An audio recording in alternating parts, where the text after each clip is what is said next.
planning des urgentistes n'est pas comblé. Vous l'avez vu le week-end dernier. Depuis de nombreux mois, l'hôpital d'Oloron rencontre d'importantes difficultés de fonctionnement.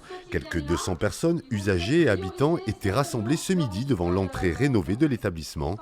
Une délégation de soignants avait rendez-vous avec le directeur de l'agence régionale de santé. Mais on va lui dire qu'on en a marre d'avoir les urgences qui ferment, qu'on a envie de prendre soin des patients, qu'on a des manques urgentistes, on a des manques anesthésistes, de gériatrie. Il y a des recrutements qui sont faits, mais pas suffisants, et que encore aujourd'hui la médecine gériatrique passe à 10 lits. La chirurgie fait un peu l'effet yo-yo en fonction de l'activité, et c'est tout le temps comme ça, quoi. Donc en fait on est épuisé, tout le monde s'épuise.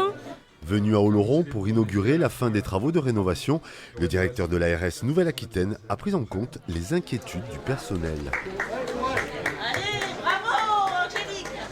J'ai reçu les représentants du personnel avant cette inauguration. On a posé un diagnostic commun de difficultés de recrutement des professionnels de santé, d'un cercle vicieux parce que plus on a du mal à recruter, plus ils sont obligés de travailler en effectif restreint et plus la charge est importante.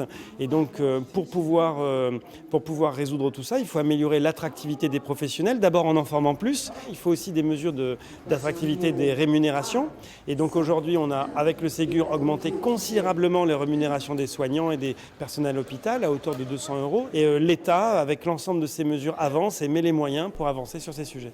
L'État a investi 25 millions d'euros pour la restructuration de l'hôpital d'Oloron.